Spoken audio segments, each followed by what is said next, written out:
Hey, how's it going, guys? Hope you're all doing pretty well. Um, Thought I'd bring you guys a video today on a gun that I think is really pretty darn cool. I don't see a ton of videos of it on YouTube, so I thought I would make one for your viewing pleasure. It's not a mystery if you read the title or looked at the thumbnail, but we got a Smith & Wesson Model 15 Combat Masterpiece, or K38, whatever you wanna call it. It went by a couple different names. I think in the 50s they changed from the names and went to the number designations. But yep, this is a 15-3, 38 special, 6-shot K-frame with a 2-inch barrel. Yeah, this one is in beautiful condition. Looks like it's, not been fired very much at all. But yeah, I've always been a Colt guy myself. Owned a lot of Colts over the years. And my dad had a Smith. I mean, he had a couple Smiths, but one in particular, he had a 10, Smith & Wesson Model 10, -7. It was a round butt one. But I remember, messing around with that every now and then, and I was like, you know what, this is pretty cool. I need to, get my hands on a Smith, just to have one, And obviously that was a rabbit hole. But this was my first Smith, and I think it's probably my favorite that I have. This one's really cool. Honestly, this is one of the ones that I really found out about, I guess, later than the rest of the models for some reason. It seems like it kind of like lurks in the shadows or something. I don't know why, because the 4-inch version, the K38, was just a workhorse of a gun. Probably 80 or 90% of departments around the country was carrying the Model 15 or the Model 10. LAPD is one of the big departments. The Air Force, I think, even had some of the the longer barrel versions. But yeah, just real workhorses around the country for law enforcement. But for some reason, the snubs, I don't know what it is, if they just didn't have as much of a production run or what, but I just don't really see that much about them and don't really hear that much about them. It seems like what I do hear and see, are really good things, and a lot of people really like them. But I just don't really, I don't know. I just kind of, they don't get the attention, it seems, that a lot of the other guns get. As far as looks go, I think it beats all the other Smith 38s out. I think even just snubs in general, I think the only one that really beats this, and as far as the aesthetics department goes, is the Model 19. That's a gorgeous gun, the Model 19. But, I think this is just got that profile, I mean, it really is just pretty much a Model 10 with some upgrades. You've got the adjustable rear sight, a little bit taller ramped front sight. Got the wider spurred target hammer on it. Does have the standard trigger though, like you'd find in a Model 10, and then it's got the square butt. So I think all those just kind of come together and make this gun really stand out to me. I don't know, it just really looks good. This one, like I said, it's a -3. As far as my research goes, that puts the production, -3s were made from 68 to 76, I want to say. So this was probably a early to mid 70s, I would imagine, because it doesn't have the diamond grips, which would have been cool. I kind of like the diamond ones. They always kind of have a little bit darker color to them, but these grips are in really good shape, I'll say that. Not really a ding or scratch even on them. Even over here on the other side, where sometimes the spent casings will smash into the side of your grip there, there's nothing, which really makes me think this gun really hasn't been fired all that much, or really even handled. There's not even really much of a cylinder drag ring on it.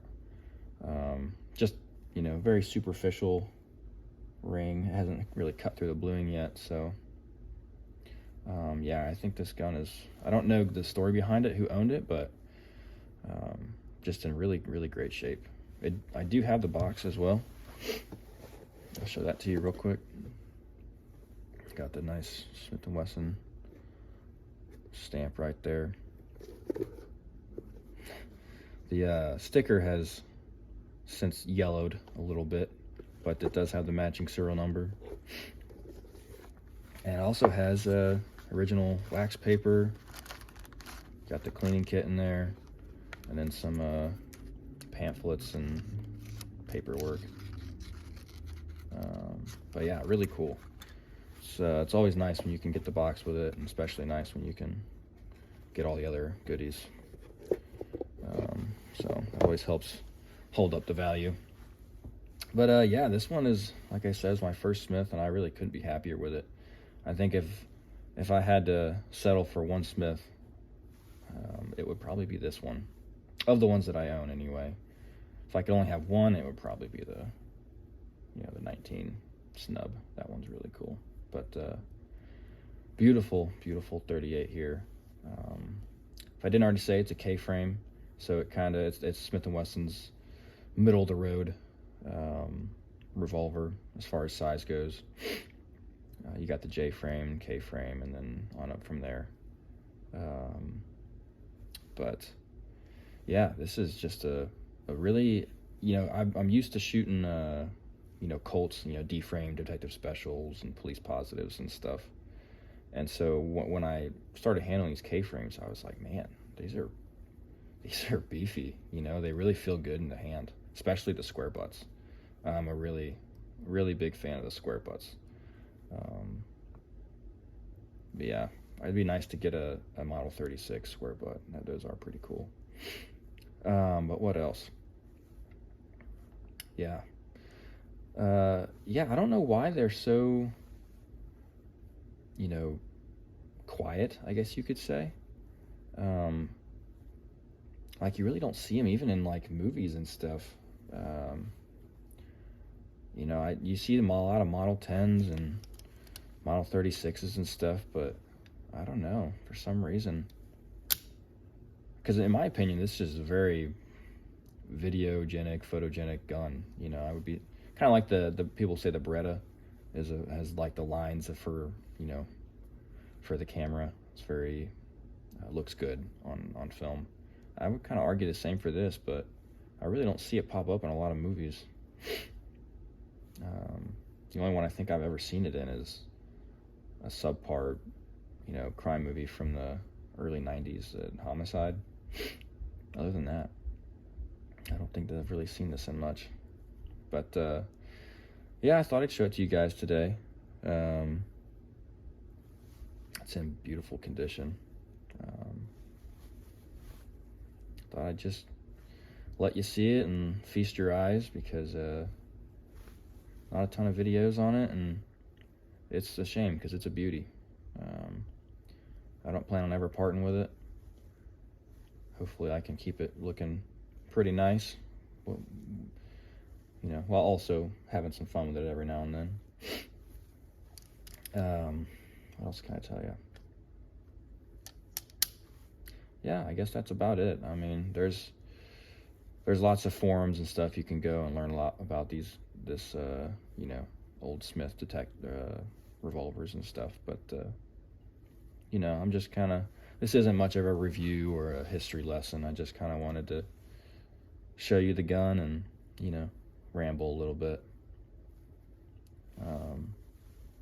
Yeah, I love old revolvers. Maybe it's just because I'm a red-blooded American, but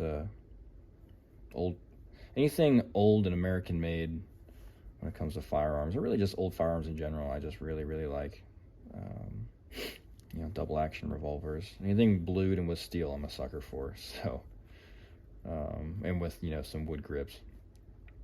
But yeah, I've got some other, lots of other revolvers and old Colts and Smiths to show. So if you guys are interested, you like what you see, come on by and I'll have some more videos up in the future. I've got some,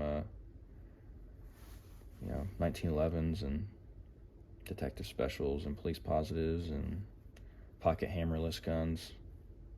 But yeah, I hope you guys like this, and I hope I did this gun service with the lighting and everything. Give you one more look at it here.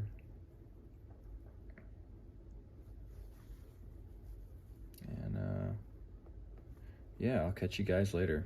So I hope you enjoyed.